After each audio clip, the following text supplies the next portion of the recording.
3, 2, 1. Welcome to the Hashgraph. For everything Hedera Hashgraph related, with Peter Uliano, Mark Lombardi, and Jacob Williams.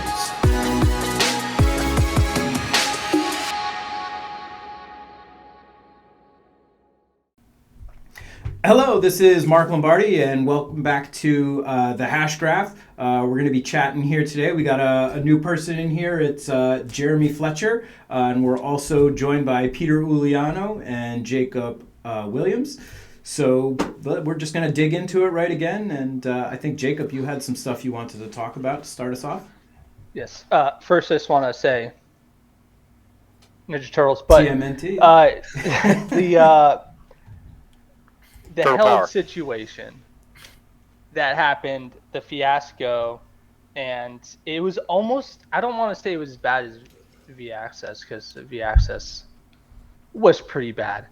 Okay, can you get into the, I don't even know what happened. I'm familiar with V-Access, but there was definitely some issues. I'll just leave it at that with V-Access Metacores.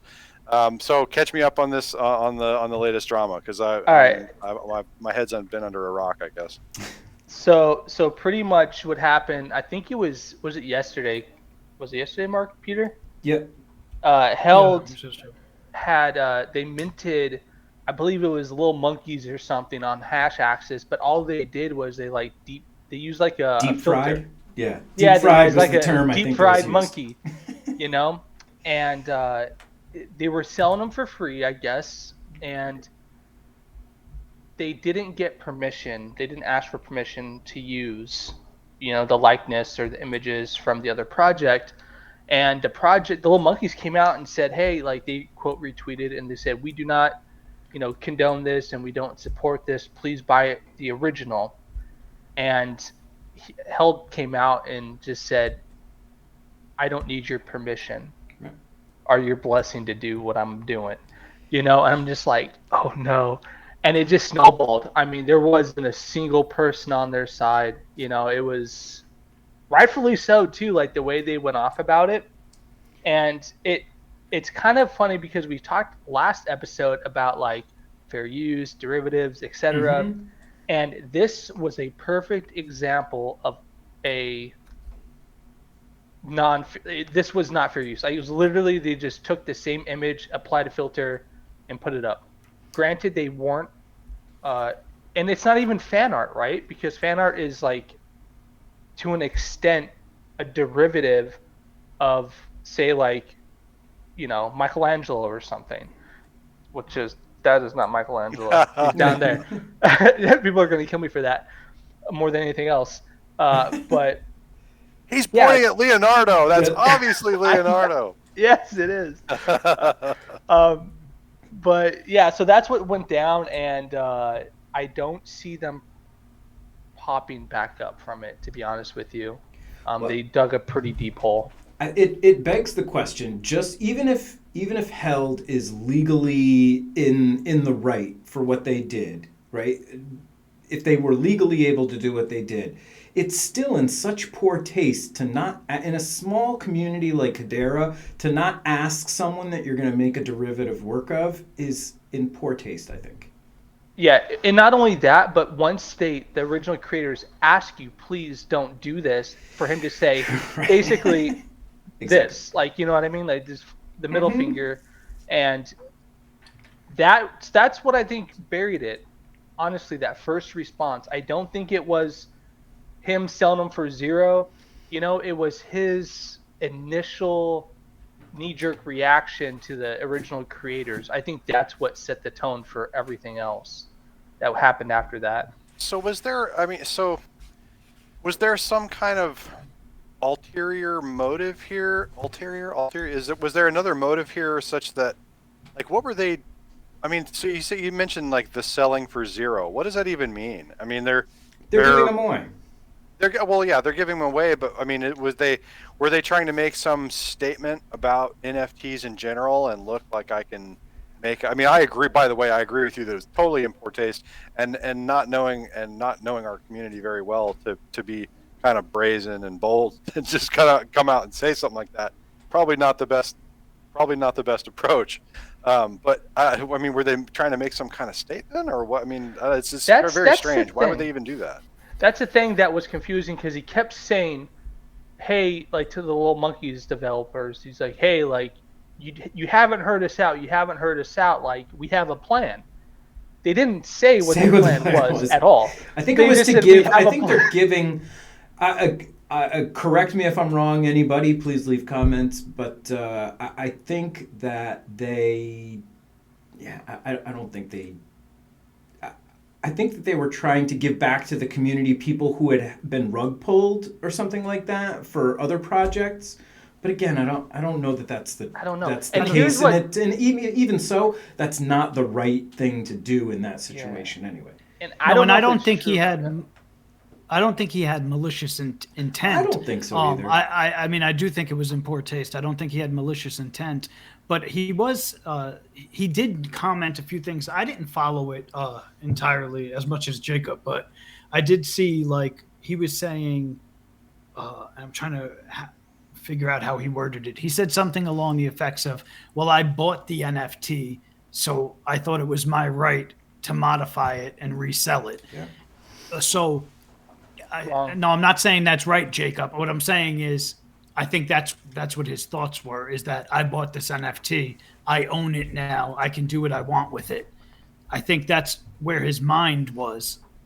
Well, I'll give you a really good example of the right way to do something that didn't actually work out, and not that it's not possible in the future, but I had reached out to Hashglass because I thought their stuff was really cool, and I do some video VJing type of stuff that adds audio reactive stuff, projection mapping, so that you can kind of isolate elements of whatever's being displayed, and then kind of mix it up to music. So I did one like that for him and showed it to him. He was like, oh, that's cool. I was like, yeah, we should work together. And then nothing ever happened. Now, I didn't take that piece and then go mint it and say, F you, you did, right? Because he never actually gave me approval to do it. But, at some point, I'd like to go back to him and say, hey, let's work together on something. But until that point happens, you really got to give people the option to want to work with you first, at least. And then I went on to Waifu Token, our account here, and I tweeted out, a screenshot of, because we send our pieces of works to the Copyright Office to get, legitimized. And someone was like, oh, so, there goes, decentralization. I said, God forbid we try to protect our assets. Like, what? And he goes, oh, well, that's the whole point of crypto. And I said, no. I said, until there is legislation that, gives me minting something on the chain the same provenance as me sending something to the U.S. Copyright Office, then no, that's not protecting you. You have to take the proper steps. And until then, if there is legislation written that says if I mint to the chain, it's no different than me sending something off to the Copyright Office. But they'll never do that. They'll never do that because they're not getting money. But yeah, and that's how copyright law is. That the minute you make something, you own the copyright, but you can't recover damages unless you file a copyright. So by having Wafu copyrighted, sorry, it was a weird word to say. By having Wafu copyrighted, then somebody steals it and sells it, you're entitled to all that money they make. If you didn't copyright it, then you could just say, hey, take it down, we're the originals, but you can't recover any damages. Yeah, which is brings me to point, you see the Bored Apes, there's so many derivatives on so many different chains. Mm-hmm. Like, imagine if they would have just copyrighted their apes. They could claim royalties or damages from every single, oh my God, it'd be millions of dollars. And, I think that having a copyright on, say, your assets, NFTs, the art we have, I think it protects the consumer also, to a huge degree, rather than not having one. So, I don't know, there's some weird, Wild West opinions about it, but, yeah.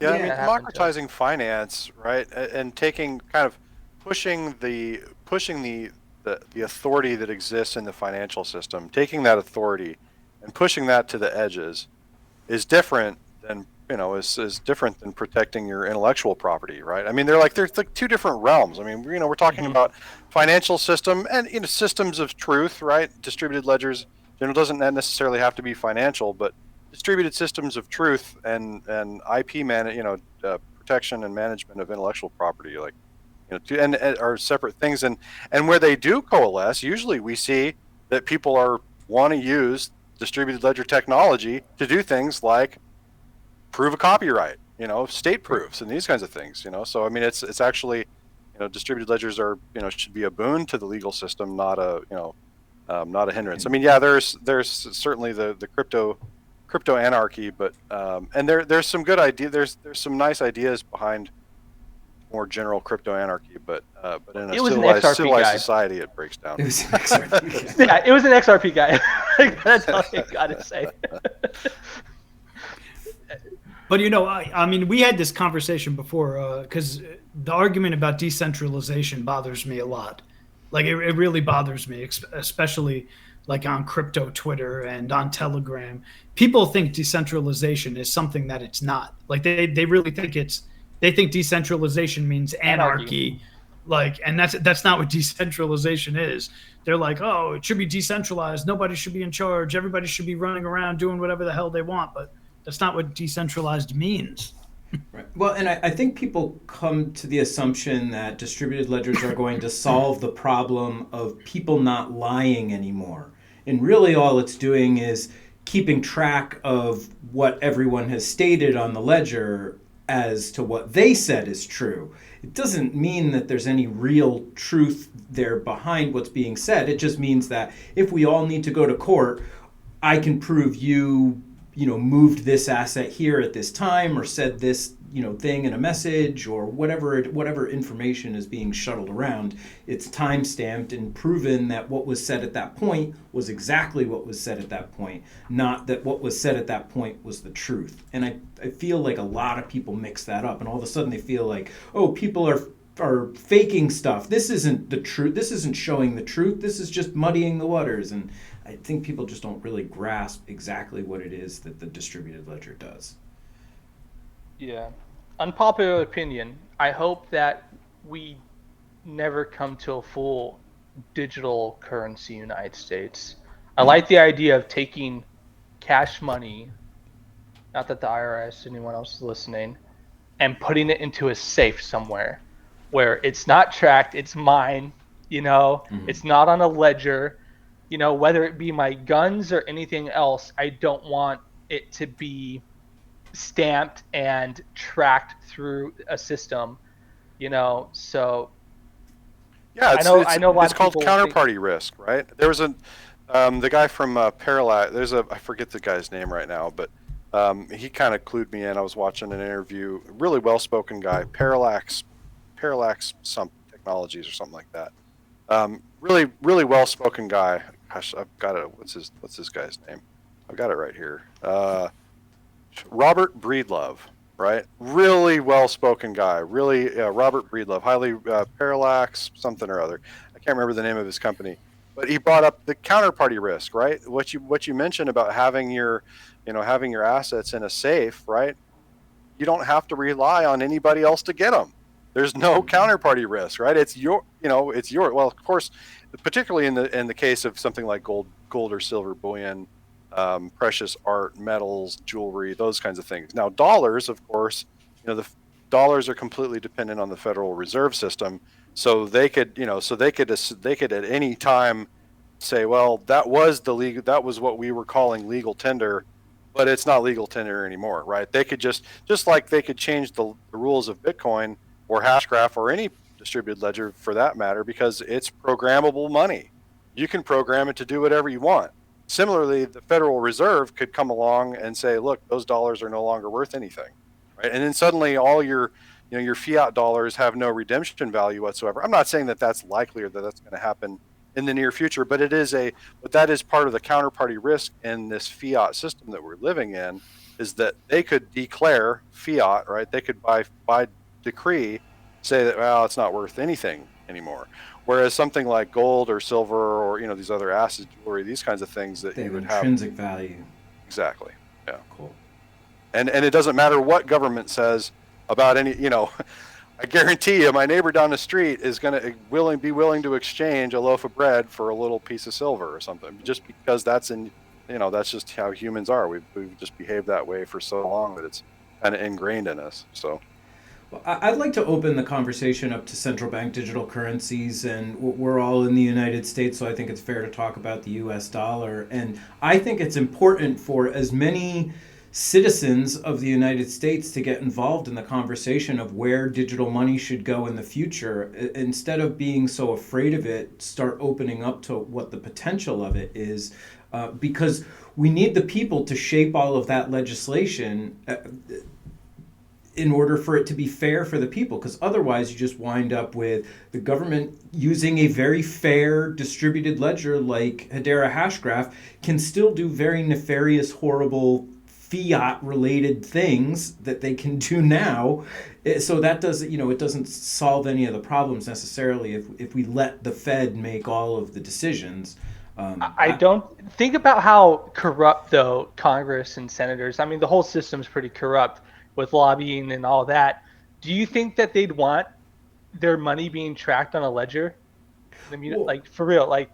Well, exactly. I mean? Well, it's in their best interest for them to create a digital currency that is very much like fiat currency, where it's not being tracked and traced, and you don't know who gives who a dollar bill or anything. I think, and there is a way for them to create a system like that where it's opaque as far as transactions go, but then I'm going to switch the conversation a little bit here because I see a huge opportunity for the government to implement a new taxation system in the country, right? You move over to a digital currency and you put a 1% tax on all transactions and drop every other tax that exists.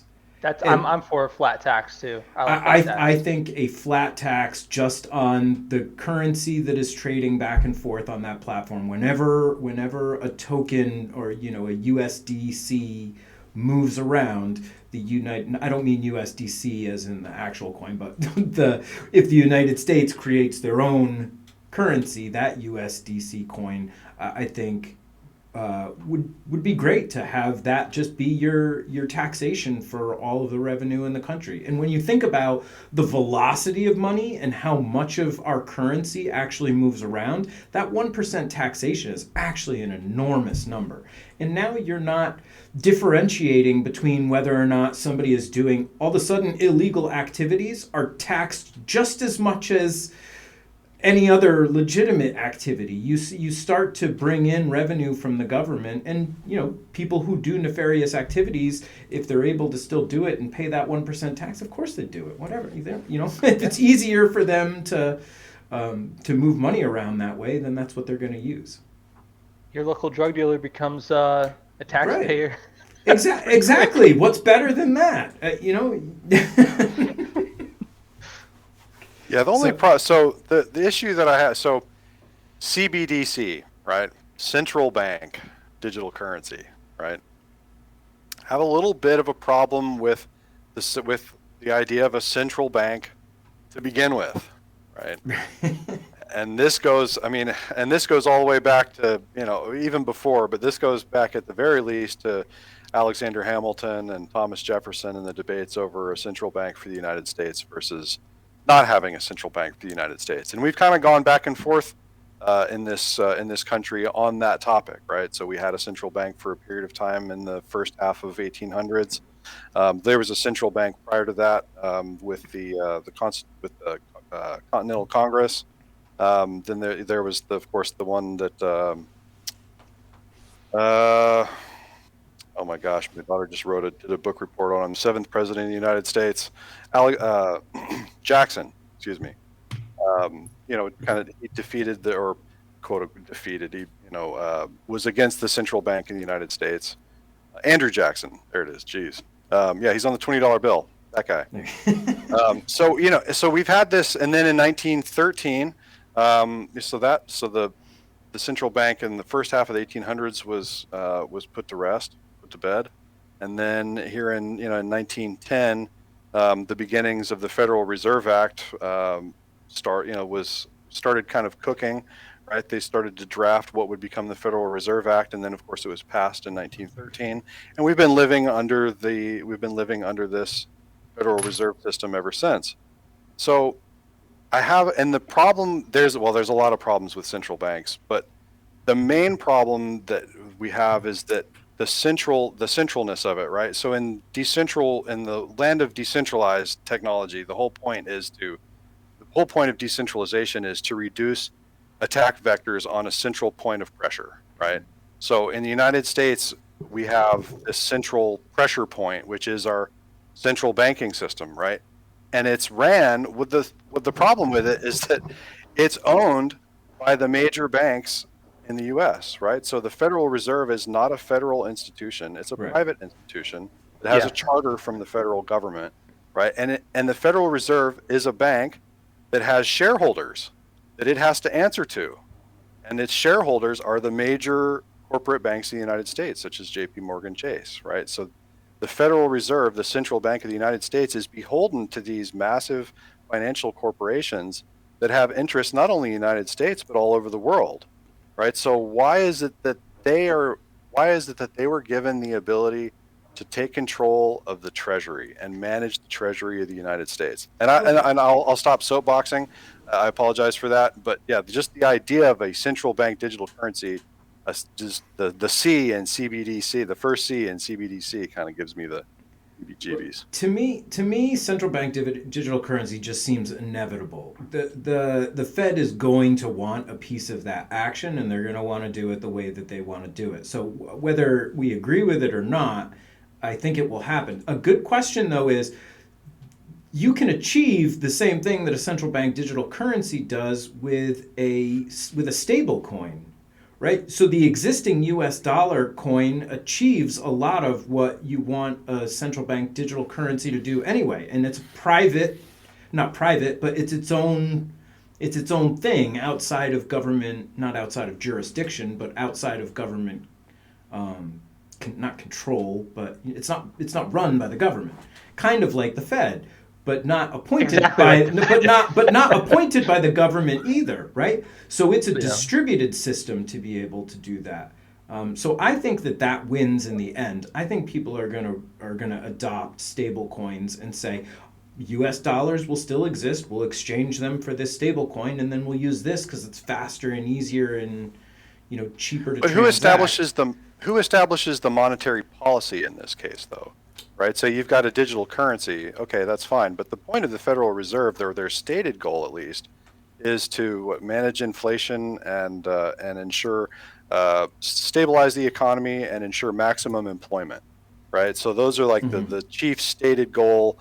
Really, the primary goal of the stated primary goal of the Federal Reserve is to make sure that there's a good job market, right? That there's maximum employment in the United States. So, with the USDC, with something like a USDC, okay, you have a technology insight there with the USDC, but you're lacking the market insight of how to actually manage the monetary policy. So that's where the central bank comes in, and they're supposed to do a good job and manage the economy, manage inflation, make sure that there's maximum employment in the United States. But what you wind up getting is this kind of mad scientist financial experiment where we've got all these crazy derivative products, and all of the pensions are loaded up into these financial products, and then when the stock market crashes, everybody that has their money tied up in these pensions loses everything, right? Like I worked for a guy after 2008. I wound up working for a guy who was a banker prior to 2008, and he had his stock. He was not well diversified. He had basically his entire life savings in various bank stocks and derivatives, and he lost everything. Right? Minus the $50,000 that he had in cash, right, in his bank account, which he wound up buying. He had a buddy that was in telecommunications, wound up kind of, instead of retiring at the age of 65 or whatever it was, he didn't have anything left, right? And he had to go and buy a piece of a company from one of his buddies that sold it to him, just kind of out of pity, I think. And he wound up managing a telecommunications company that he had no interest or business even being in, but it was the only way that it was just how he decided to make money. But at any rate, just the kind of sob story there being when you rely on this system that we're in, right, there can be problems because, there's hiccups and there's these bubbles and the bubbles burst, right? And then people lose retirements and families get broken up. And there's a real negative cost to that. Yeah, but then on the flip side of that, if you switch to something like, let's say we were to do a digital gold standard again, right? Because one of the things with the gold standard is that there's only a certain amount of currency that gets issued against it. And then once the population grows and more people need money, it's harder to divide that gold up evenly amongst people. But with a digital currency, you can infinitely divide that up. So I'm wondering, is it more possible to do something with a digital currency, and how do you fight inflation if you're tying it to something like gold or silver, or in the case of the United States where it's the whole output of the whole economic output of the United States. I think they should just mint. They should just mint like $200 billion, and then that's it forever. Well, I mean, that's essentially what Bitcoin did. They issued a certain fixed amount, and that's what everybody in the crypto space. So what you'd have is like, but what do you wind? In the future, how do you run? If I have a really big bag in the early days of a cryptocurrency, and then later on that winds up becoming adopted throughout the world, I now become one of these people that have way more purchasing power than anybody else on the planet. And is that right? At what point do we need to start having the conversations about redistributing wealth, or does everybody have a job, or is there enough money in circulation? Redistribution of wealth, period.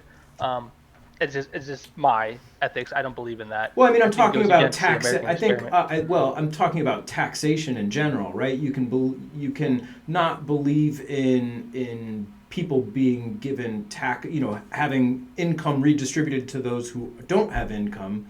I don't know where I'm.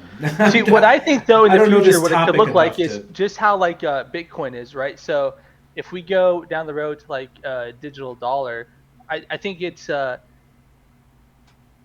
I think it could be like, instead of like, hey, I buy a bottle of water and it's cost me $5, it may cost me 0.0003 of something, and that's the cost of the item. You know what I mean? Like, we get away from like 10 cents, a penny, $5, $10, etc. And that could open up a lot of doors. Like, if you're talking about like attaching it to a certain value, then you just have to change the value of everything else, I guess, right? Yeah. So that is what would happen in that situation. I guess I don't know enough about monetary policy and how the Fed works to really be able to talk too intelligent. I feel like Jeremey is our guy here. He seems to know the history of all this stuff pretty well.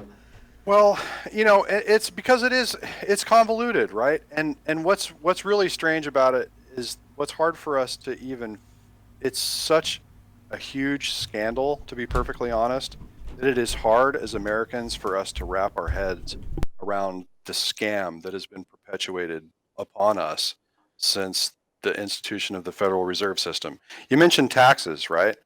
Okay, they're taxing us. Okay. So who was it? Kashkari, one of the officers of the Federal Reserve, right, in a fairly recent interview after the pandemic hit, said, "We have unlimited capacity to inject capital into the financial system to prop it up." Right? That's scary. That is the lender of last resort, right? They are the lender of last resort, which means that they can prop up so they have the infinite ability to inject capital into the system, which means they can just print money. Which means, why do I pay taxes? If they can just print dollars, why do I give them my dollars back? If they can just print more. Very good question. It's an important question, and it's because they're supposed to keep a balance, right? They're supposed to take a look at the job market and see what the peak. Are we near peak employment? Are we off peak employment? Do we need to infuse capital into the economy in order to stimulate? Now, what happens is, once you take that ability away from them, if you live in an idealistic crypto economy, when things eventually every economy goes up and down and up and down and up and down. But when that economy goes down, where does the government then have any means to rectify the situation? How do they stimulate the economy when things, honestly, I think they shouldn't, is my personal opinion, but you're never going to see a whole system. So how do they have a way to address shortcomings in the economy in a new system?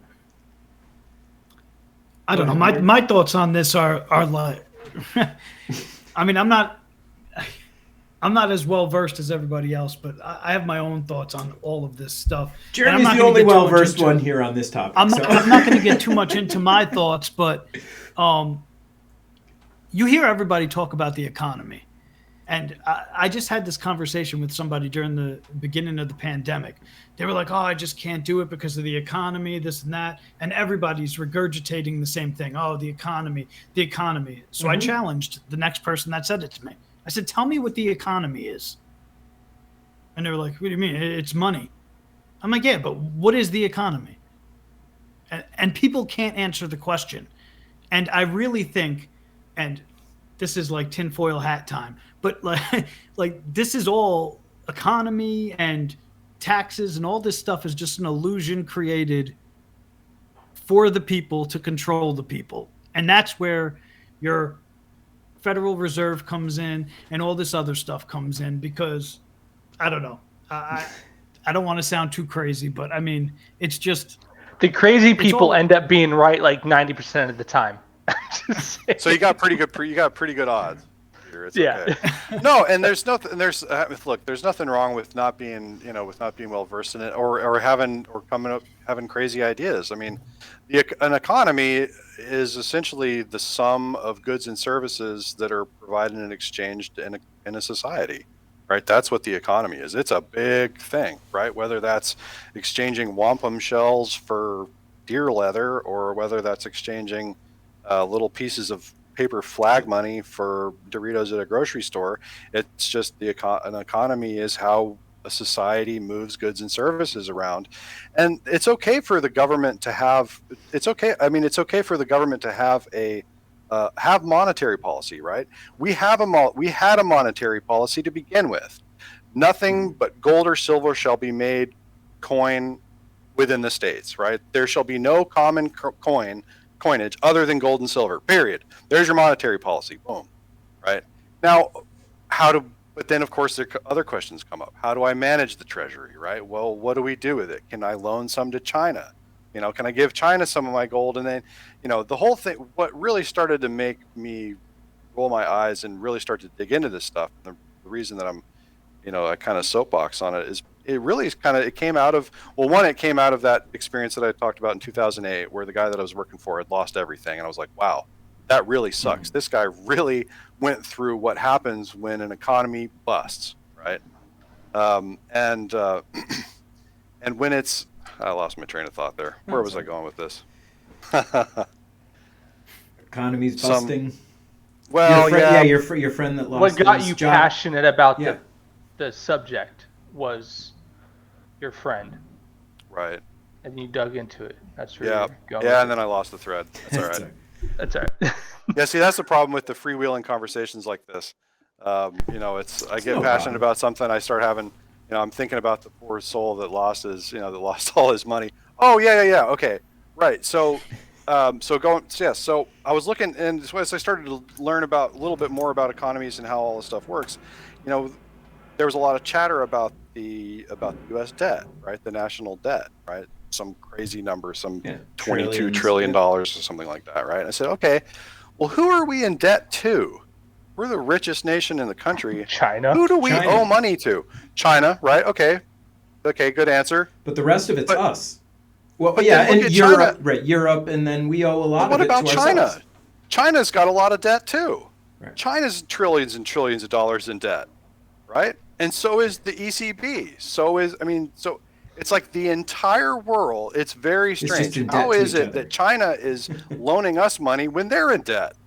China's national debt is insane, and so is ours. And so that's when I started to look. Hold on, just all these red flags started popping up in my mind, right? okay, we're in this crazy debt to China, but China's in crazy debt to who? To us? I mean, so at some point I said, okay, hold time out. Where is all this money coming from? What does that even mean to be in debt to another country, right? Did we loan them? No, it's not physical gold. It's all this digital money on paper, right? So, or excuse me, it's all this digital money, right? And so there's a big smoke and there's a lot of smoke and mirrors. And so I think, Peter, when you talk about crazy ideas and crazy theories, well, they're crazy ideas and crazy theories because we're talking about trillions upon trillions of dollars, right? Control of the way that societies exchange value amongst one another. That's a big topic. I think it's interesting when you talk about economies because like national economies and global economy. But then I take a look and then I see people linking certain cryptocurrencies to the performances of companies, comparing them to an Apple or an IBM or a Google or something like that, and saying, "Oh my gosh, this distributed ledger or this blockchain is worth more than a major corporation. How is this possible?" And I think it's because these are not companies; these are economies. Hedera is an economy. It should be met, and it's a global economy too. It needs to be measured in such a scope, and I think that's an interesting way to look at things when people take a look at how what's the ceiling on what cryptocurrencies could be worth. And I think to myself, it's an economy that runs 1,000,000 times more efficiently than the current economy that we all trade our US dollars within. It can do a ton more as far as being programmable. So how much more is that worth than, and you talked about like when, I'm sorry, Jeremy, when you talked about, when we moved off of the gold standard, that was in an effort to increase productivity, right? Because if things are tied to gold and silver, it makes it a lot more difficult to, again, inject capital into the economy to then make the velocity of money increase so that people are producing more, because it's the velocity of that currency that really is the representative of what the gross domestic product of that country is. I think it'll be really interesting to see, like, what is the gross domestic product of something that can do hundreds of thousands of transactions per second, and that velocity is, and not only is it the velocity of money, but it's also now the velocity of information too. Now, not only do you have just dollars and cents rolling through this thing, but you have all the information on potentially the internet that is tied to this thing as well. So I think the value winds up being exponentially more than the economies that came before it. I think at the end of the day, you're going to start seeing things like Bitcoin and hopefully Hedera and a bunch of other currencies eclipsing national economy value. I think that's probably the key.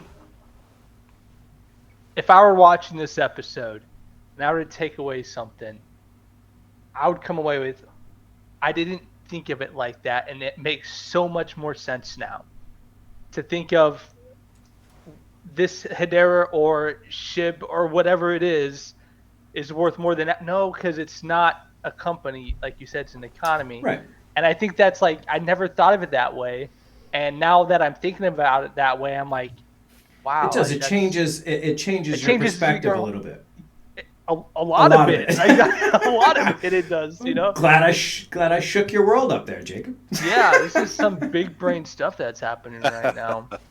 Well, before we needed, before when we had these, part of the reason, the rationale behind something like a bank doesn't even have to be a central bank, just a regular old bank, just your mom and pop local bank, right?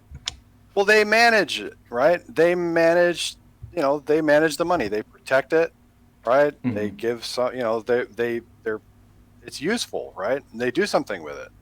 They're managing the value that people bring, when if somebody brings in a bushel of corn and sells it and they, get a little bit of gold, they're helping managing the value, right? So and now that we have these technology insights provided by distributed ledgers, removes the need for these intermediaries, right? I mean, that you talk to Paul Madsen, and there's a lot of smart guys that are smarter than me that have talked about essentially what a distributed ledger does is remove the middleman, right? It removes these intermediary systems that were needed to guard the value, right? Like a bank, right? You needed somebody to protect the value because a guy with a mask could come in and rob the bank. You had to have policy, you had to have ways of securing it, and you had to have a way of managing the value. Now with cryptocurrencies, we can largely do that with the math magic, math magic I call it, and it removes the need for these intermediaries. So suddenly there's a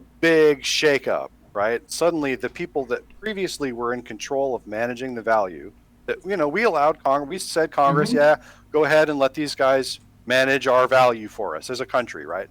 And that's a big debate. I mean, it goes, like I said, it goes all the way back to Alexander Hamilton and Thomas Jefferson. I mean, this is not a new debate. How do we manage the value of our society, right? But now that we have this technology, that's the amazing thing. And that's why I got so passionate about it right away. It was, wow, because if you take away the intermediary, the middleman, that, because there's anytime the money changes hands, whoever's managing it takes out a little piece. Right. Economic rents, right? Every time it changes one, money goes one way or the other. Well, with the technology, it democratizes that basically. It says, okay, instead of giving control of the value and the economic rents to this group, we're going to give it to a different group. Really, we're kind of experimenting, right? We're taking it, we're saying, we don't want the bankers to manage it anymore. We want the technologists to manage it because they manage data, they manage information, they know how to do it. We trust the math and the technology more than we do somebody that's, than a bank, right? Yeah, and banks are going to need to reinvent themselves. But the good news is that they already have an advantage in people already trust them to issue and reclaim loans. Right, so this is the whole new world of DeFi is something that they should be jumping in head first into, and I don't necessarily see many banks doing that.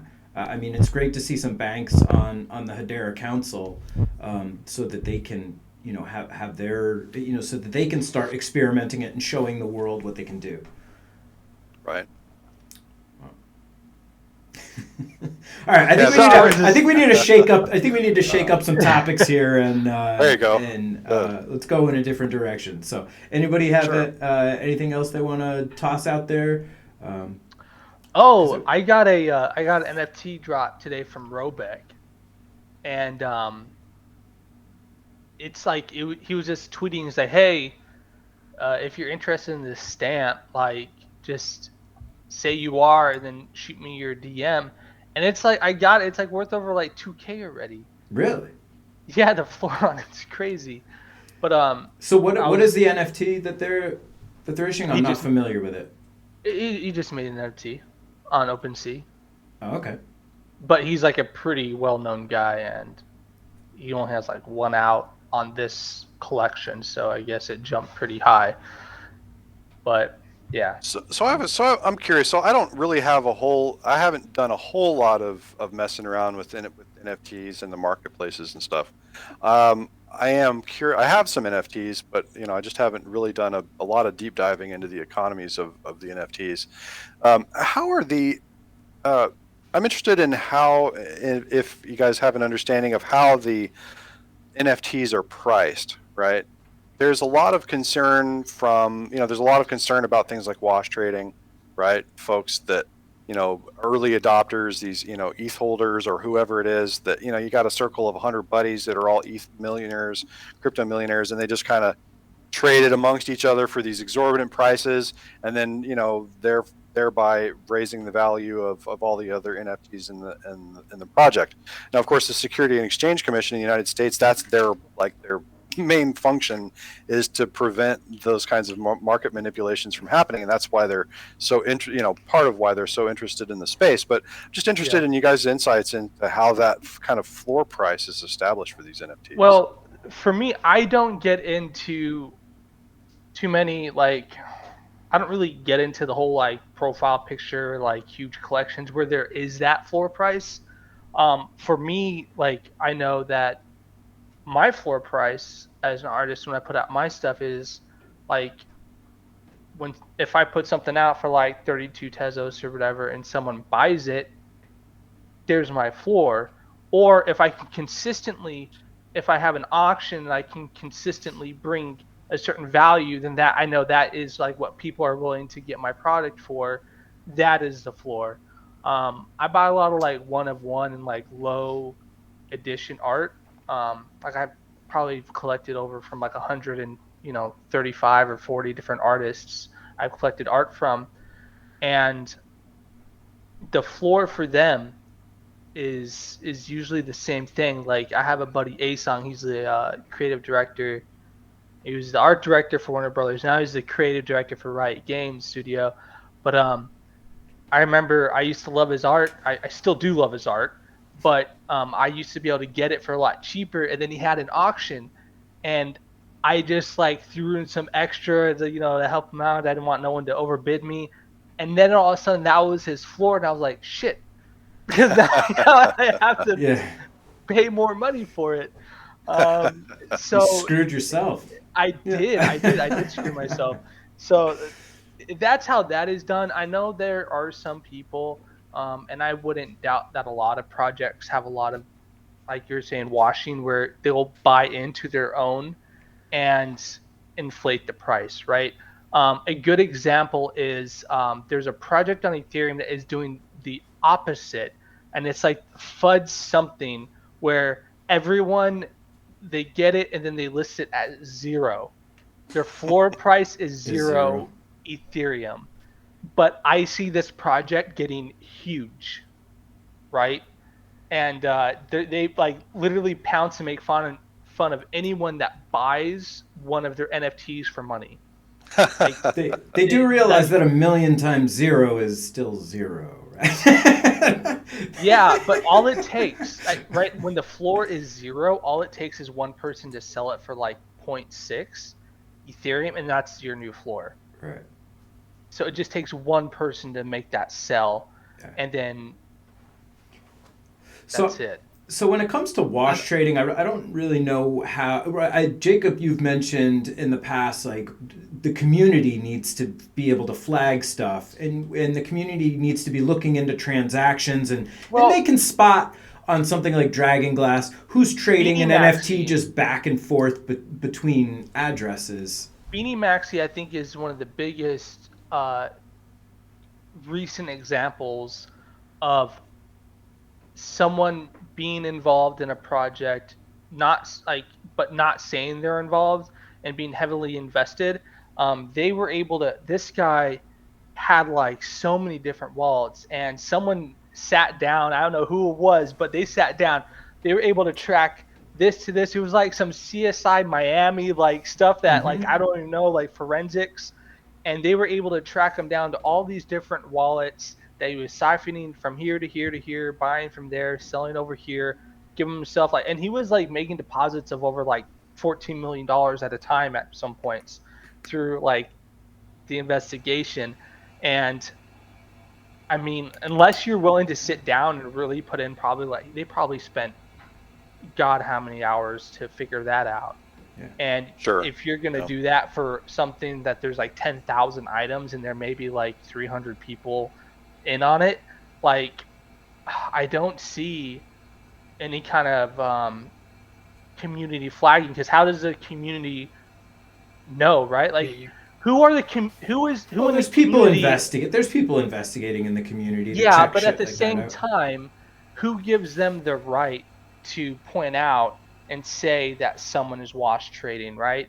Well, I think it winds up getting peer-reviewed, right? If I see something peer-reviewed, right? I don't want to use the word peer-reviewed in its non-scholarly text, but I think somebody raises a concern, and then everybody else goes and checks it out, and they say, "Yeah, we see the same thing. Does this make sense?" Maybe somebody confronts the person, and they try and get the truth out of it, like we normally would. But I don't think it happens as much as you think. I think it probably happens as much as it does in the regular art world. That happens all the time in the regular art world. So, that would make sense. Yeah, that makes sense. I could certainly believe that it's, because I like what you said about, I mean, what you said about as to how you establish your floor price, I mean, that's economics 101, you know, which is perfect, right? But there's a demand for it, and you sell it for whatever price you can fetch. Yeah, Peter. And we talked about stuff like this in a previous episode, Jeremy, and I always say, like, Hedera, excuse me, the NFT community on Hedera has sort of a problem, and Jacob and Mark know it's with utility in NFTs. A lot of people are like, "Oh, my floor price is high because you get utility.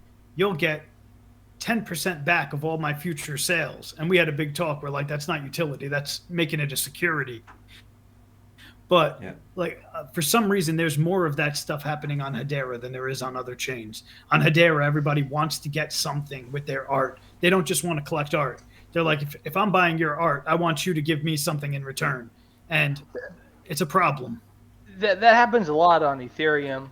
And what you're seeing is there's not really, for us, it's a problem as Americans, but there's a lot of countries that just don't care. To them, that's not a security, you know, and that's one of the reasons why a lot of but people it still move to them. diminishes the value of art, because nobody's going to want to buy art when they're saying, "Hey, I really like this picture, but I get nothing for it. But I like this computer-generated turtle, and I'm getting 10% of all future sales for it." So they're like, "I like this, but I don't like the ugly turtle. But I'm going to buy the ugly turtle." What's going on, what I think is going to honestly happen, and it's already starting to happen, it's happening slowly, is we're going full circle. So what you're seeing now is we went from a physical, we were buying things physically, right? Whether it's a painting or a sculpture or something like that, we were buying it physically, bringing it into our homes. Now that's happening, it's happening using, instead of, you know, regular fiat, now we're just spending, you know, Ethereum or Hbars to buy the same thing, and they're mailing you a painting instead of just buying it for, like, you know, regular, you know, USD. The same thing's happening, and we're also having more of a resurgence of that, like those blue chip artists, like I said, like Tanya Revillis and Lawrence Fuller, who are on like the edge of like NFTs right now, and who are like, her work's already in like Arcadia Gallery in like New York City and like all these different areas. Like, that's why I don't think that it's going to diminish it, maybe in the short term, but I already do see like a full circle, like especially the photography. Photography is like really big right now. Like my uncle, like he made I think it was like $20,000 just off of images from drones, like for like skies or something like that, like skyscapes that people were able to buy and then put in their videos or in their photos when they do their Photoshop. Now people like him are moving on to the chains and selling their photography, like Guido, I can't pronounce his last name, it's Italian, and sorry, Uliano, it's even more complicated than your last name, but it's like, yeah, and he's making like, you know, $120,000 sales on a photo that he never made a penny on his photography his whole life until he was able to put onto the. Hopefully it brings together the world of stock photography, where people are selling things dirt cheap on platforms that are taking a really big chunk of the money that of the transaction cost, and being able to do it on their own as an NFT, to be able to bury the rights of that into the token. I think that will help to raise the amount of money that people are getting, because photographers and artists and all creative types have, and I say this all the time, they've been shit on for millennia and never fairly paid until they die. So I think that the opportunity for artists to be able to get their fair shake while they're alive right now is something that should be celebrated, instead of saying, why is the value of this thing so high? It's like, people pay a lot of money for art. There are annoying aspects that come with this, and like one of them is, I've already been approached by someone, I won't like say any names, and I doubt they'll probably listen to this, but they're like, is the person that made this for you, are they getting a percentage? I'm like, first of all, like, that's none of your business. Right. And second of all, like, what do you mean? Like, why, like, if we have a contract and we have a mutual understanding, what they sell a service, right? If they sell their service to you or someone else, that's a contract between two people.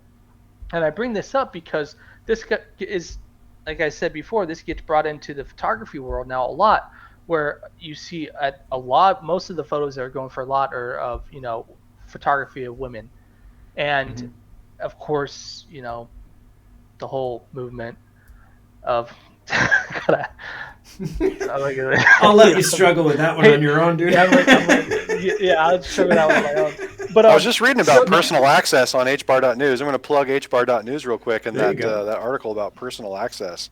It's pretty good. I like it that it was written by anonymous, but they're like, well, are the models getting a cut of the cells, right? And I'm thinking to myself, the photographers own the photos. What do you mean are the models getting a cut of the cell? You brought this up in the past, and I said the same thing. I said, when you hire a model for stock photography, you don't give them a royalty. They just find out 20 years later they're on a herpes commercial that they never got paid for. Right. This isn't an actor on a feature film. They signed a release and paid. But right. If this is an actor or an actress in a feature film who's signing in the contract that they get a percentage of the royalties of the film sales in perpetuity, then that's great. But if you're just doing a small little local photo shoot for your photo for a flower florist or something, then no, you're not going to get money in perpetuity for that. If someone's looking to get in NFTs, I mean, I went full, like, I was knee deep in crypto trading, and I went full into NFTs, but I didn't get full into NFTs like the Bored Apes, and like I didn't do any of that. I went straight to the indie artists, the painters, the physical people, like I just went straight to them, and there's no utility in anything I buy. There's zero, and I don't look for it.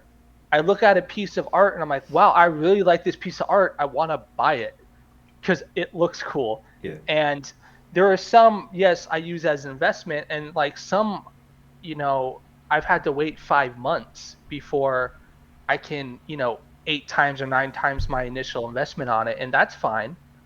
That's what you do with regular art too, maybe even longer. Sometimes you sit on that stuff for like 10 years before you're able to really cash out. I think there's room for both, right? So I have the Hbar.news NFT that allows me access to certain things that Hbar.news is doing, which I think is awesome, right? I don't expect anything artistically from that NFT. I'm not going to hang it on my wall and necessarily talk about the artist. But it has utility to me. But most of my NFTs that I own have no utility. But so I think that there's a happy medium, right? There's use cases for utility, and there's use cases for something pleasurable to look at. Well, I think NFTs have different categories. There's art, there's utility, you could NFT medical records, and it'll be as broad as the economy itself. Because, again, it is its own economy. But back to what Jacob was saying, and, I get hate for saying things like this, but it's the truth. And sometimes the truth hurts. All the things like Bored Ape Yacht Clubs, and I'm talking about those profile-type pictures that are generated on the computer, that's a fad, and it's going to quickly go away. You can't just sell the same... how many punks can you have? There's Hashgraph punks. There's Ethereum punks. I don't even know what they're called, but there's a million punks out there. There's a million. Like, how long are people going to be like, I want a punk and I'm going to pay, the equivalent of $3,000 for one of these? They're not. That's a fad to me. It's the rest of the stuff. Not yet, though. Don't say that yet, though. My coin eye punks need to. Those need to appreciate. Yeah, exactly. You're flooding Mark here, man. Come on. Yeah, I recommend people get into blue chip art, right? And I had people ask me for what is blue chip art. It's really you're investing in an artist and their art that's gonna stick around. Buy a Banksy, buy a Beeple, buy a... So Yeah, real pretty quick, so much. I am gonna shamelessly plug WallaWallet since Yes, we were talking please about do. artists and basically the artist economy and the kind of disintermediating the art world and allowing the micropayments to pay artists directly for sharing something like a piece of music or art or film or whatever it is. That is definitely that is near and dear to our heart as our it's part of our soul as a company. Both my partner and I, business partner and I, are musicians. Rob is a fantastic guitarist. He is an absolute shredder. One of the best guitarists I've ever met, and I've met some good ones. And so that is definitely near and dear to our hearts. Of course, we're partnered up with Tune.fm. We are their kind of premier wallet partner. So I encourage people to go to WallaWallet.com and join the movement to pay artists directly, because that's a big part of our raison d'etre, so to speak. Very cool. Nice little Yep. plug for TuneOut.fm too. I love that. I love what they're doing. And Jeremy, are there like further plans for WallaWallet coming down the road, or? Yeah, so yes, definitely. So in December, we released the version of WallaWallet that supports Hedera token service, right? So we now support Hedera token service, so you can get Jam tokens. You can get really any of the fungible tokens on Hedera. You can send, store, receive on WallaWallet. NFTs. So NFT there's a different API call that uses for the NFTs, right? So the technology is a little bit different. We haven't incorporated that yet. You can actually see an NFT on WallaWallet, right? So if you associate an NFT token with WallaWallet, you can see it, but the sending of it, but you can't send it yet because of the API calls. So we're not far off from supporting NFT. It is definitely it's either next or next. We're still kind of in the process of deciding exactly which direction we're going to go next. But it's the NFTs are definitely on the horizon. We unfortunately we ran into some stability issues when we released the version of WallaWallet that supported Hedera token service. We ran into some stability issues. We changed databases. There's this MMKV library that wound up giving us all kinds of fits. It enhanced performance dramatically because when we introduced Hedera token service, for whatever reason, our wallet performance suffered greatly. So we had to switch some technology up. Ran into some issues with that. We had an airdrop program going on where people could basically, when they downloaded and installed WallaWallet, they would get a little airplane icon. They could tap on the airplane icon and get Jam tokens airdropped to them. But we need to come up with a better way to prevent fraud, because our account. We knew that there was some risk that somebody could reverse engineer the API that was built basically to get the tokens when you had a new install. We were hoping to get through the promotion before somebody reverse engineered it, but it only took them like 3 days. Yeah. And they started to drain our Jam account. Fortunately, we caught it really quick, so we didn't lose a whole lot of value. But somebody was was using a simulator to spin up new accounts and start to drain it. So we're coming up with some solutions to that. Something I'm calling like an application token. It's really just a utility token where you can exchange, like if you have an NFT present, right? It opens you up to services like the airdrop, and we're figuring out how to distribute those. So those are some of the big things that we're working on. We're working with a market analyst guy. We have our eye on some market analysis tools, some simple indicators for new users coming into the space. 93% of crypto investors have no previous trading experience is the stat, right? So you got 7% that have knowledge about trading and 93% that have no clue what they're doing. Yeah. We want to provide them with some really simple tools to help them understand where the markets are. And I'm working with a retired asset manager out of New York who's doing some really fabulous work with some statisticians and creating these algorithms to help us understand the cryptocurrency markets and help people without a whole lot of market knowledge get in and know, okay, is this, like as an example, is this just a dip, or are we crashing, right? What's the overall sentiment in the market right now? People want to know that kind of stuff, right?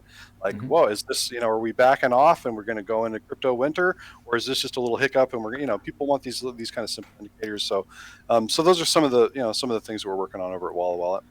I do want to say that you talked about the reverse engineering API for your token on the HTS service.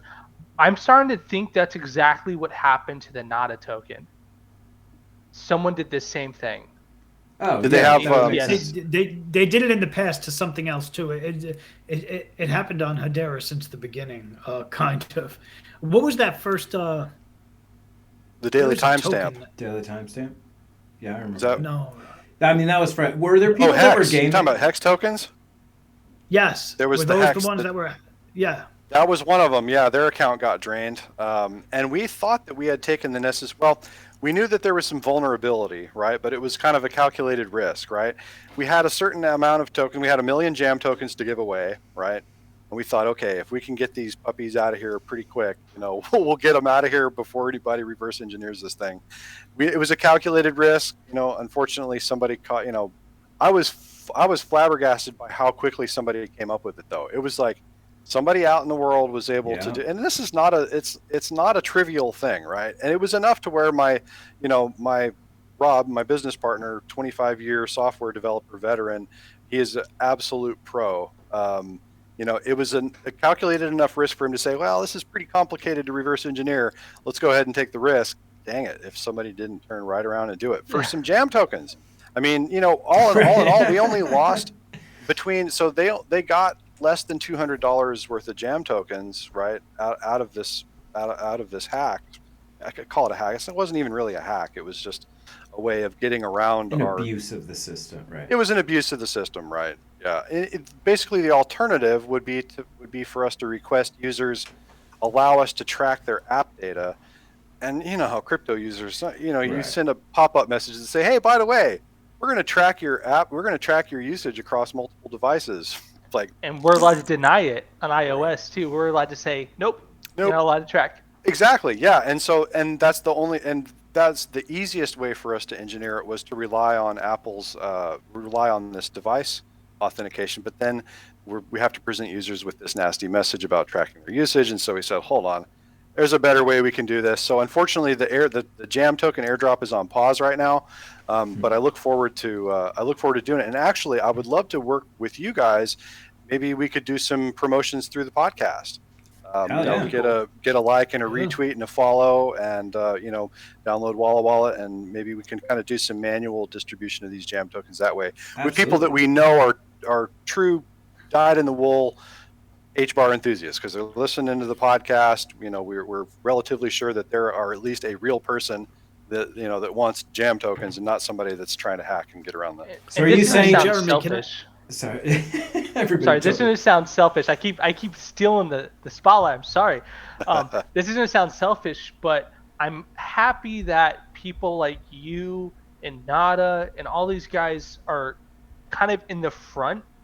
As someone that's trying to build something, you guys are going through the growing pains and having to trailblaze. So then when we come up behind you, we're like, okay, I can make it look like it was Jeremy, easy. what did you do again to not have that happen? Like that happened to you, right? Like, how do we avoid that? Nada's not even letting you withdraw anymore. It's not letting you, it's letting me though. It's not letting me. It thinks I'm a hacker, maybe. I don't know. You put too much money into that thing, Peter. That's the problem. You can't get it. I didn't. I put the same amount as Jacob. Didn't you say you bought like mining coins? Yeah, or we spent like $30 or $25. Oh, okay, that's like all right. Yeah. By how much? By how many of those tokens you said? I figured you dumped like hundreds of bucks into it. No, that's just from playing and ignoring my children and my wife. Right. Is that all? Priceless. Jeremy, was somebody told me the other day, and I'm not entirely sure if this is true or not, so you could enlighten me. It was WallaWallet, the first wallet available on Hedera? So other than the official original Hedera wallet, yes. Yeah, we were the first. the first mobile wallet. There was my Hbar wallet was Right. the first wallet, and that was the desktop version. But yes, WallaWallet was the very first mobile Hbar wallet, and it's still the most secure.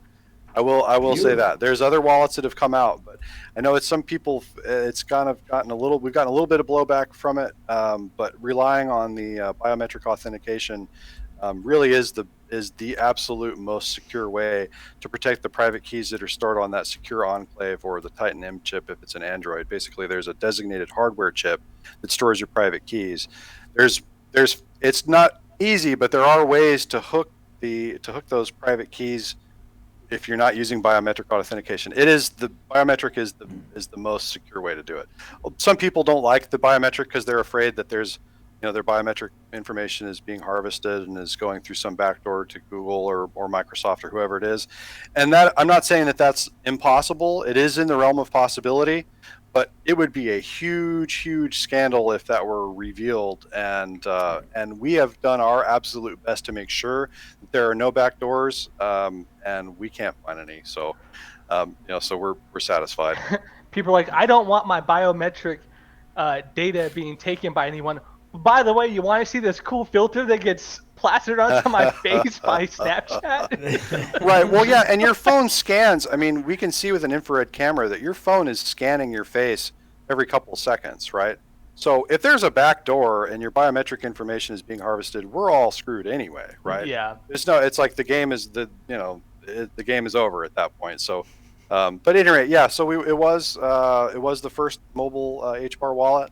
And we've done, a lot to support folks, through when they finally sunsetted the Hedera wallet. It was Memorial Day weekend. I threw a weekend long support party. So basically for 48 hours, I was making myself available to people that wanted to come in and they needed to transition away from the old Hedera wallet into something new. And fortunately, I got official support from Hashgraph from Hedera on that, which was cool. They gave me a little bit of support, like, hey, go talk to WallaWallet if you're getting away from the old Hedera wallet. So yeah, we've been out here like you said, at the forefront, working in the trenches and taking the hits, since 2018. I don't think you can underestimate that type of human support contact, right? Because Peter did the same thing for me. He onboarded me onto Hedera wallet, like my first cold storage. I got onboarded by Peter, and to token association, all these different things. And I don't know if I would have stuck around even if I had not had a helping hand through the process. You know what I mean? Because let's be honest, Hedera, a year ago was very difficult to do the simplest of tasks that other cryptos were doing. It's still very difficult. It's getting better though. Do simple tasks. Yeah, that's a big and honestly, that's a big focus for us right now. That is actually, I didn't expect this, but that is the biggest focus for us right now, is shifting and making it less complicated. Because when we came out, like you said, there was a lot of questions and a lot of unsolved riddles in the Hedera space, right? Like, as an example, we have this account structure where you can have multiple accounts associated with a single key pair, right? Which opens up a lot of cool use cases like multi-signature, which can be used for things like access controls and all these kinds of things. But it was like, okay, how do we display that? Because most wallets, basically, all the wallets are out there. You've got a key pair, and that's the wallet, right? And you can have multiple key pairs, but they had a uniform way.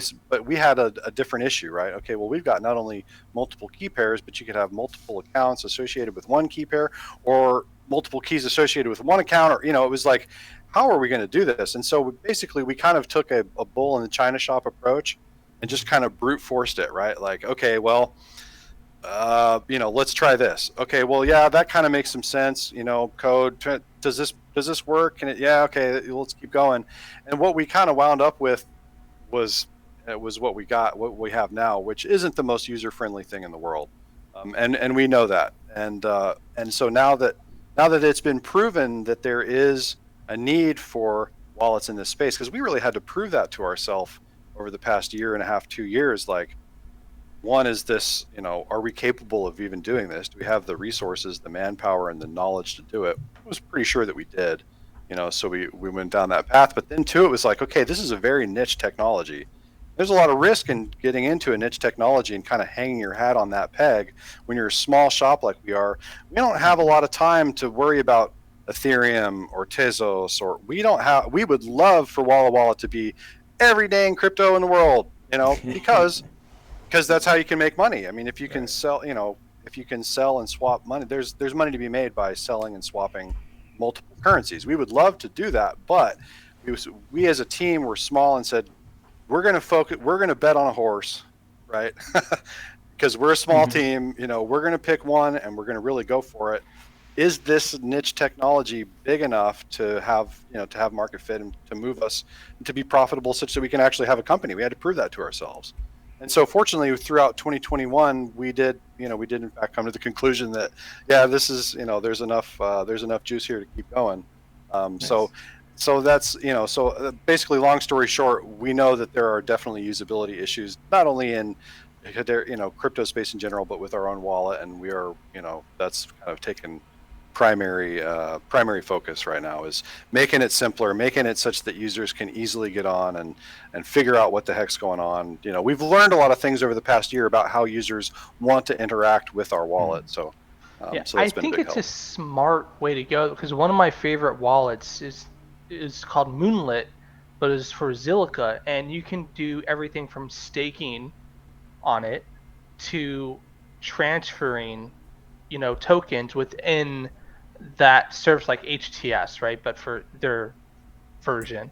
Right. So I think there are huge pluses to having a wallet that is dedicated to a crypto, because then you can take advantage of almost like everything that they have to offer. Right. And make the best user experience for that. And I found myself downloading wallets that were specifically geared towards just one crypto. Like, I would rather have, 7 wallets for my 7 different cryptos, and they each do it so well on each different one, rather than just like kind of a jack of all trades. Right. Like for an example is, I'll use Atomic Wallet to be able to swap out Hbar for something else. I hate Atomic, on but that's what I use. But but the fee is high, but I don't mind for the convenience. But I'm never gonna store, like, they don't have NFT storage or anything like that, so it'll never be my go-to wallet for Hedera as far as what I'm gonna carry around with me and do stuff on a daily basis. No, see, what I did with the Atomic is, that's the one that Peter onboarded me. He said, you got to get Atomic to do this, to do that. So I just keep using my private key and importing it to like everything else. And I haven't actually looked at Atomic in probably almost a year. Like, I haven't. Oh, same as me. Yeah. I signed up to just get my private key and just never looked at him again. And Jeremy, just out of curiosity, how did you guys come up with the name WallaWallet? And the only reason I ask is because when I first heard of WallaWallet, and I hope this doesn't insult you, it's hard to insult me. I mean, you'd have to say something really bad about my family, And other than that, man, and even then, I'd be like, well, that's not even true, So yeah, I don't get offended very easy. I got pretty thick. So when I first heard of WallaWallet, and your logo is like a kangaroo or it's a wallaby. Oh. But yeah, I was gonna say, or a wallaby, but I assumed it was an Australian wallet. Like, I didn't know. Like, and then when I found out about you and everything, I was like, wait. I was like, WallaWallet's from America. And then the only reason I bring this up is because I was talking to somebody else today, Lance. I don't know if you're familiar with Lance. And I told him, I was like, oh, we're doing the podcast tonight. We're going to have Jeremy from WallaWallet on. And he was like, where are they from? So, I was like, oh, Jeremy's from here. And he was like, really? He's like, I thought they were overseas. He's like, I was like, where overseas? I was like, I'm just out of curiosity. And he's like, I would have bet Australia. So I would have guessed Australia from the beginning too. Oh yeah. That makes sense. Which is great. It paints a great picture. Well, so it was one of those. So basically, the story went. I'm sure most of us, probably all of us here on the call, have played the name game, right? Mm-hmm. what do I call this damn thing? Right? And so, I mean, we had, and you know, what's funny is that it was a tight contention for me between Ivy Wallet, because my mom's name is Ivy, and Hedera is a type of ivy, right? And so Ivy Wallet was like one of our top contenders, but we had a couple goals in mind, right? So one of the big goals that I had when we set out to build WallaWallet was to be more inclusive to women in cryptocurrency and bring a little bit softer touch, right? So when we kind of looked around, you know, at the wallets that were out there, there's a lot of kind of dark, edgy themes in cryptocurrency, understandably, right? And that's just the standard. Exodus, you know, these kind of darker, deeper themes, a little bit more edgy, and we said, you know, and there was a very financial reason for wanting to be more inclusive to women. They drive the majority of the economic decisions in the world.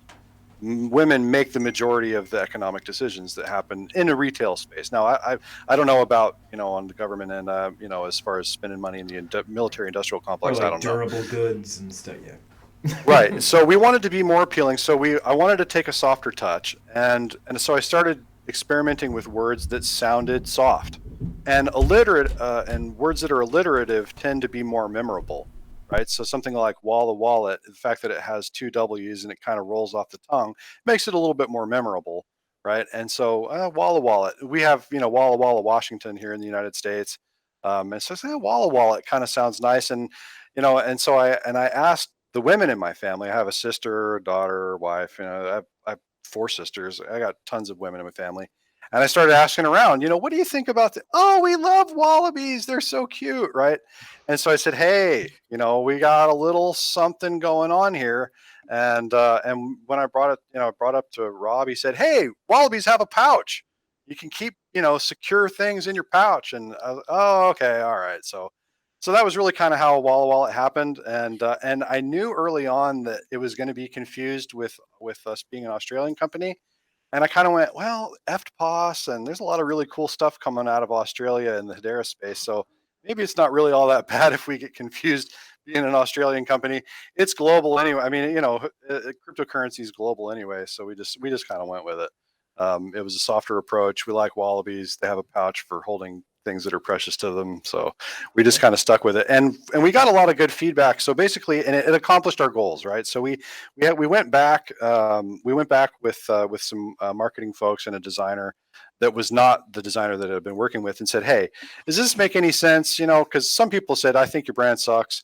You know, what is this like soft? Why, you know, I don't get it, right? Like it's cute, cuddly wallaby, and you know, we got some people that didn't like it. So fine, you know, we went back and basically the conclusion that we came to is we have a pretty solid following of women, at least in the cryptocurrency space. If you go in our Telegram channel, we've got a lot of women. There's, you know, I get a lot of support requests from women in cryptocurrency, which is encouraging. And then the color scheme was there to inspire trust, and I think that we're one of the trusted wallets in the space. So did we accomplish some of our marketing goals with the logo and the brand, and so we stuck with it. Awesome. That's the story. And we have a mascot, you know, and that's kind of fun too, just to have a mascot, right? You know, there's a lot of creative stuff you can do with that. I had one artist created a wallaby with some centurion armor on, and he's got a shield. It's just like a silly image, right? But it's this, you know, kind of tough looking, cute wallaby with the centurion helmet on and stuff. There's a lot of stuff you can do with the mascot. You know, it opens up some creative stuff you can do with your brand. Yeah, I got like Rocco's Modern Life theme song in my head right now. Right. Yeah. Are we going to see a WallaWallet NFT line come out sometime soon? There's all kinds of stuff that we've talked about with the NFTs. So I did at the HBAR holiday party.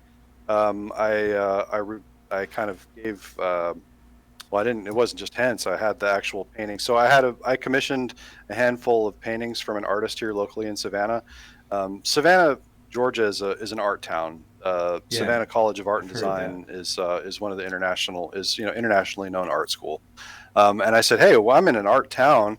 come from a liberal arts background, musicians and whatnot. I said, this is a prime opportunity for me to get in touch with the art community here. So I had a friend, somebody that I knew was an artist already, a lady by the name of Marcy, and I said, hey, Marcy, that's something I'm kind of tossing around in my head about, and she loved the idea. She totally, wasn't familiar with cryptocurrency. I got her into cryptocurrency. She was totally into it. So at any rate, we have these art pieces. I'm going to get some of these near field communication devices, some of these wet tags, tag them, turn them into NFTs. Of course, I mentioned the application token that we want to have this. We want to have an NFT that opens up services within WallaWallet.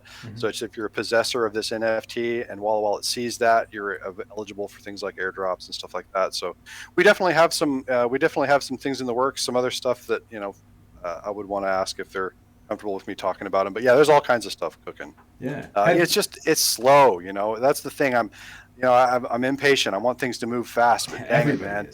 Yeah, software development, it just takes a long time. It's very expensive, so we're doing the best we can. But yeah, we definitely have some stuff in the works.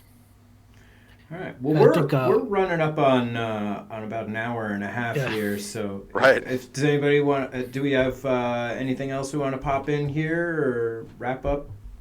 Leave them wanting more. Yeah. There we go. If anybody's still listening, Right. But at the very least, I had a very good time, and I hope you guys invite me back. Yeah, this thank was a you for blast. coming. Yeah, it was nice talking with you. Stay on a second, though. Yeah, sure. Let's, no cut problem. off and then.